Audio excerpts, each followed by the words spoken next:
ఒక ప్రత్యేకత ఏమంటే ఇవాళ ఈ రాజ్యాంగాన్ని కాపాడాలి, అంబేద్కర్ రచించిన రాజ్యాంగానికి తూట్లు పడుస్తూ ఉన్నారు. రాజ్యాంగ మౌలిక లక్ష్యాలన్నిటి కూడా ఇవాళ మంట కలుపుతూ ఉన్నారు. దీనికి వ్యతిరేకంగా దేశవ్యాప్తంగా 500 జిల్లాల్లో పెద్ద ఎత్తున ప్రచార కార్యక్రమాన్ని నిర్వహించి మహనీయుడు డాక్టర్ బిఆర్ అంబేద్కర్ గారి వారి యొక్క జయంతి రోజున ఈరోజు ముగింపు కార్యక్రమాన్ని కూడా మేము చేస్తూ ఉన్నాం.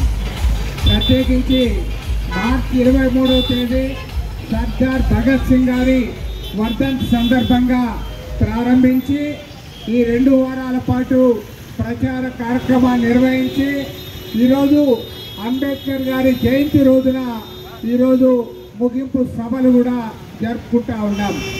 భారత కమ్యూనిస్ట్ పార్టీ జాతీయ ప్రధాన కార్యదర్శి కామ్రేడ్ టి రాజా గారి పిలుపు మేరకు దేశవ్యాప్తంగా అన్ని రాష్ట్రాల్లో అన్ని జిల్లాల్లో కూడా అంబేద్కర్ గారి 134వ జయంతి సందర్భంగా ఈ దేశ రాజ్యాంగాన్ని కాపాడడానికి, లౌకికవాదాన్ని పరిరక్షించడానికి, ప్రజాస్వామ్యాన్ని కాపాడుకోవడానికి అందరూ కూడా ముందుకు రావాలని కోరుతూ ఉన్నాం.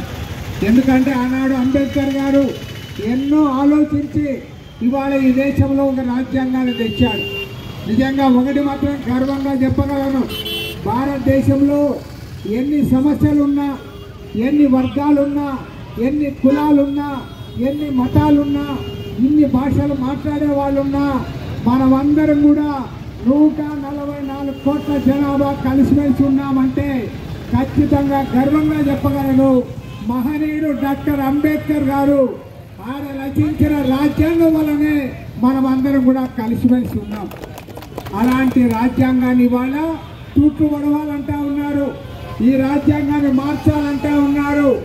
మనువాదం ఆధారంగా, మనుస్మృతి ఆధారంగా కొత్త రాజ్యాంగాన్ని తెరపైకి తేవడానికి ఇవాళ ప్రయత్నాలు చేస్తూ ఉన్నారు.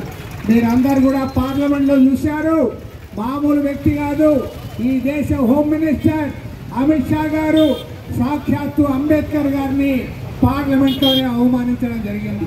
కాబట్టి ఇవాళ నేను అందరికి కూడా మనవి చేస్తూ ఉన్నా, ఈ దేశంలో మనం అందరం కూడా ఈరోజు అణగారిన వర్గాలు, దళితులు, గిరిజనులు, మైనార్టీలు, అదేవిధంగా ఈ దేశం బాగుండాలి, ఈ దేశం సమైక్యంగా ఉండాలి, ఈ దేశంలో లౌకికవాదం ఉండాలి, ఈ దేశంలో అంబేద్కర్ రచించిన రాజ్యాంగం నెలకొని ఉండాలని కోరుకునే వాళ్ళందరం కూడా మనం ఏకం కావాలి.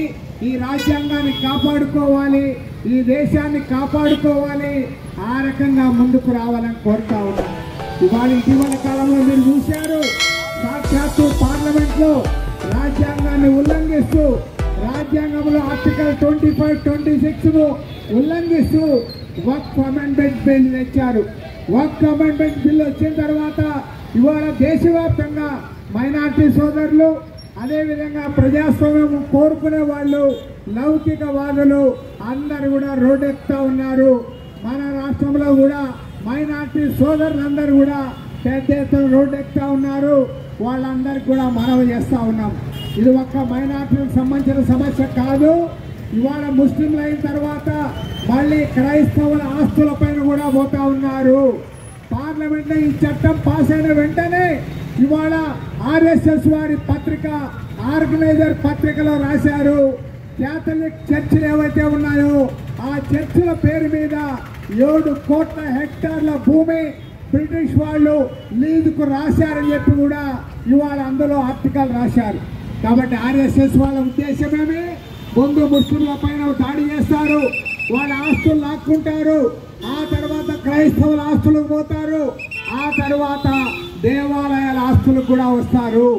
మత సంస్థలకంతా స్వేచ్ఛ ఉండాలి, వాళ్ళ సంస్థలు వాళ్లే స్వేచ్ఛగా నిర్వహించుకోవాలని చెప్పి మహనీయుడు అంబేద్కర్ రచించిన రాజ్యాంగం ఆర్టికల్ 25, 26లో ఆయన స్పష్టంగా రాయడం జరిగింది. ఇవాళ దాన్ని కూడా కాదని మొత్తం పెత్తనమంతా కూడా బీజేపీ పెత్తనం తేవాలని ప్రయత్నం చేస్తూ ఉన్నారు. అదేవిధంగా శంకర్రావు గారు చెప్పినట్లుగా ఈ దేశంలో కులాలున్న మాట వాస్తవమే, ఈ కుల గణన మీరు ఎందుకు చేయడం లేదని నేను అడుగుతా ఉన్నా, మీకు ఎవరు అడ్డం వస్తా ఉన్నారని అడుగుతా ఉన్నా. కులం ఉండాలి, మతం ఉండాలి, ఓట్లు కావాలి, అయ్యా ఏ కులం ఎన్ని ఓట్లు ఉన్నాయి, ఎంతమంది జనాభా ఉన్నారు, జనగణన చేయమంటే మాత్రం దానికి అనుకూలంగా ముందుకు రావడంలా. కాబట్టి ఏమంటే స్పష్టంగా వీటన్నిటి కోసం కూడా పోరాడాలి. ఏదేమైనా సరే ఇవాళ మహనీయుడు బిఆర్ అంబేద్కర్ గారి జయంతి ఉత్సవాలు దేశవ్యాప్తంగా కూడా ఎంతో ఉత్సాహంగా ఉల్లాసంగా జరుగుతూ ఉన్నాయి. మన గుంటూరు నగరంలో కూడా ఇంత బాగా జరుగుతూ ఉన్నాయి. ఇవాళ ఈ కార్యక్రమంలో పాల్గొన్న ప్రతి ఒక్కరిని కూడా అభినందిస్తూ అంబేద్కర్ గారు తన జీవితాంతం కూడా ఆయన్ని విభేదించే వాళ్ళు కూడా ఒప్పుకోవాలి. ఈ దేశంలో ఉన్న కోట్లాది మంది దళితుల తరఫున, అణగారిన వర్గాల తరఫున, కష్టజీవుల తరఫున, వీరందరూ మైనార్టీల తరఫున, మహిళల తరఫున పోరాడిన నాయకుడు డాక్టర్ బిఆర్ అంబేద్కర్. అలాంటి అంబేద్కర్ గారి 134వ జయంతి సందర్భంగా ఘనంగా నివాళులు అర్పిస్తూ రాబోయే రోజుల్లో ఆయన రచించిన రాజ్యాంగాన్ని కాపాడుకోవడానికి, ఈ దేశాన్ని సమైక్యంగా నిలుపుకోవడానికి మనమందరం కూడా కలిసికట్టుగా ముందుకు సాగాలని మనవి చేస్తూ మరొక్క మనం మీకు అందరికీ కూడా ధన్యవాదాలు తెలియజేస్తా సెలవు తీసుకుంటున్నాం.